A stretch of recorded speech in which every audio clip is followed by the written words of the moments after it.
नमस्कार दोस्तों, ज्ञानदीप एमकेएस में आपका स्वागत है।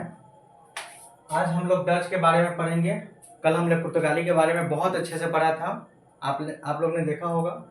तो आज हम लोग डच के बारे में पढ़ेंगे और अच्छे से पढ़ेंगे। जितने भी फैक्ट है एनसीईआरटी के या अन्य भी सोर्स है, उसके साथ हम लोग सबके मिल के और एक साथ पढ़ेंगे एक ही जगह कैलकुलेशन करके।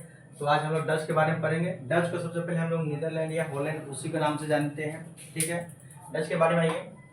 भारत आने वाला पहला यात्री कौन होगा? हम लोग हाउटमैन के नाम से आने मतलब कहने का मतलब है भारत आने वाला पहला डच यात्री। पूछेगा जब भारत आने वाला पहला डच यात्री कौन है, तो हाउटमैन है, उसका नाम वही पहले आया था। उसके बाद कंपनी का स्थापना किया 1602 में। 1602 में कंपनी का स्थापना हुआ। कौन कंपनी?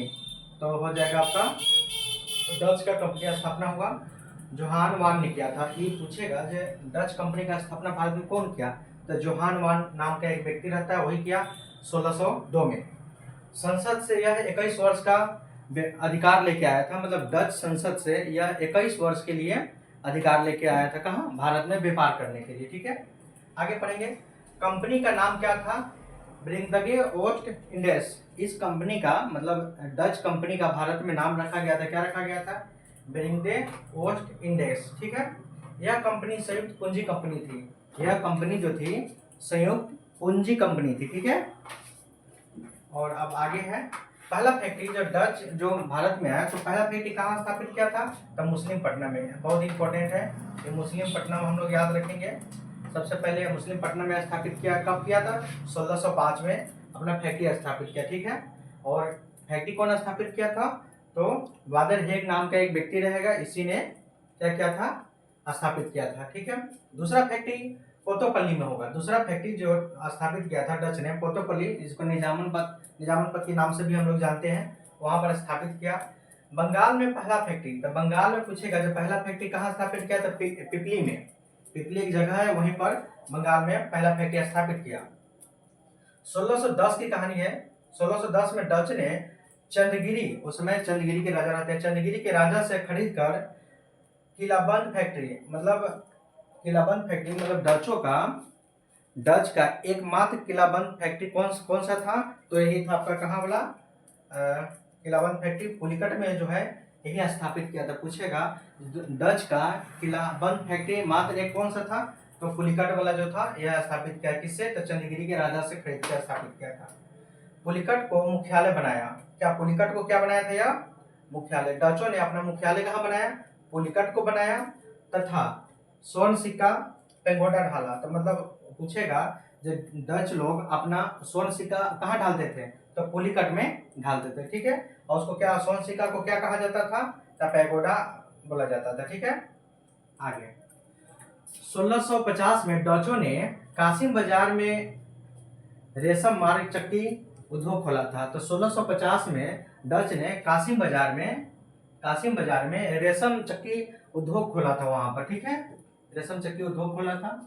आगे है भारत से भारतीय वस्त्र को निर्यात की वस्तु बनाने का श्रेय किसे दिया जाता है? तो डचों को दिया जाता है। पूछेगा जब भारत से भारतीय वस्त्र को निर्यात का श्रेय किसको दिया जाता है? तो डचों को दिया जाता है। 1664 में औरंगजेब ने डचों को व्यापार करने के लिए कहाँ कहाँ छूट प्रदान किया था? औरंगजेब डचों को व्यापार करने के लिए छूट प्रदान किया था। कहाँ कहाँ? तो एक हो जाएगा पश्चिम बंगाल में, बिहार में और उड़ीसा में, ठीक है। औरंगजेब यह इसको व्यापारी छूट दिया था यहाँ व्यापार करने के लिए। डचों ने मसालों के स्थान पर सूती वस्त्र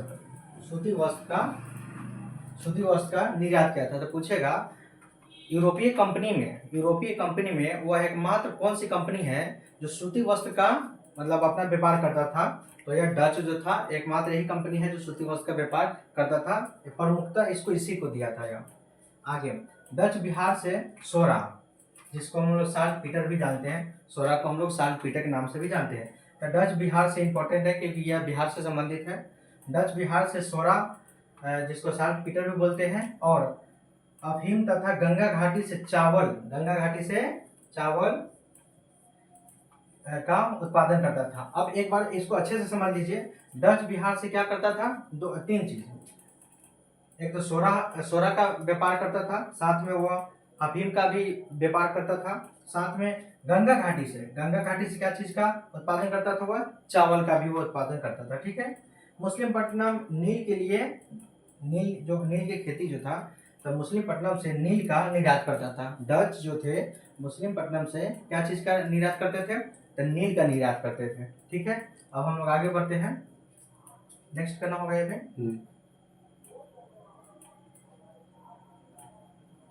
अब बस थोड़ा सा बचा हुआ है, इसमें आगे बढ़ते हैं। डच व्यापारिक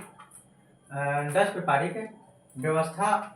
अब जैसे मैं हम बताते हैं, इसको थोड़ा सा समझिए, ये जो है समझने वाली बात है। डच व्यापारिक व्यवस्था को क्या कहा जाता था, तो सहकारिता, जिसको काटल नाम से हम लोग जानते हैं, काटल नाम पर आधारित था। तो पूछेगा जो डच व्यापारिक व्यवस्था था किस पर आधारित था, तो काटल पर आधारित था, उसको सहकारिता हम लोग कहा जाता था। डच की व्यापारिक संस्था को ओक के नाम से हम लोग जानते थे। ऑप्शन में देगा डच की व्यापारिक संस्था को किस नाम से जाना जाता था, तो ओक के नाम से जानते थे। ठीक है। आगे, डच ने भारत में प्रथम बार औद्योगिक वेतन भोगी रखना शुरू किया था। मतलब डच जो थे वो ना भारत में मजदूर को वेतन देना चालू किया था। यही कह रहा है कि डचों ने भारत में पहली बार, मतलब प्रथम बार औद्योगिक वेतन देना भोगी रखना शुरू कर दिया था। चिंसुरा के किले को कहते हैं, मतलब चिंसुरा जो था अंग्रेजों का किला को क्या बोलते थे, गुस्तापुस फोर्ट हम लोग बोलते हैं। ठीक है। चिंसुरा के किला को क्या बोलते थे, गुस्तापुस फोर्ट हम लोग बोलते हैं। विलियम फोर्ट कहाँ है, तो यह केरल में बनाया था। किसने बनाया था, डचों ने बनाया था। कहाँ पर, केरल में, विलियम फोर्ट को। अब हम लोग उसका कुछ फैक्ट्री देख लेंगे कहाँ कहाँ स्थापित किया था, जो महत्वपूर्ण है आपको इसमें लाइनिंग मिलाने के लिए आपको दे देगा क्रम से, जो कहाँ कहाँ कहाँ का था। तो डच फैक्ट्री देख लेंगे। सबसे पहले मुस्लिमपट्टनम में 1605 में करेगा यह। ठीक है। कोतोपल्ली, जिसको निजामन पद भी हम लोग जानते हैं, पिपली बंगाल में है, वहाँ भी किया था। पुलिकट में भी किया था 1610 में, और सूरत में भी किया था। एक बार और देख लीजिए, ये डच फैक्ट्री है जो हम लोग लिखे हुए हैं, आपको बार बार पूछता है इससे संबंधित। तो मुस्लिमपट्टनम हम लोग जानते हैं, मुस्लिमपट्टनम आंध्र प्रदेश में है, 1605 में स्थापित किया। और उसके बाद कोतोपल्ली निजामन पथ है, वहाँ भी है। उसके बाद है पिपली जो पश्चिम बंगाल में है, और उसके बाद पुलिकट जो है 1610 में, और उसके बाद सूरत है। इधर है 1641 में विमलीपट्टनम भी है, वहाँ पर भी स्थापित किया था। उसके बाद 1653 में चिंसुरा में भी किया था। ठीक है। चिंसुरा में भी स्थापित किया था। आगे है कासिम बाजार, कालासोर, नेगापट्टनम और पटना। तो पटना में कब स्थापित करेगा, 1632 में। बहुत बार क्वेश्चन में देखते होइएगा आप लोग, ऑब्जेक्टिव बनाइएगा तो पूछेगा कि डचों ने पटना में कब फैक्ट्री अपना स्थापित किया था, तो ये 1632 में स्थापित किया था। ठीक है।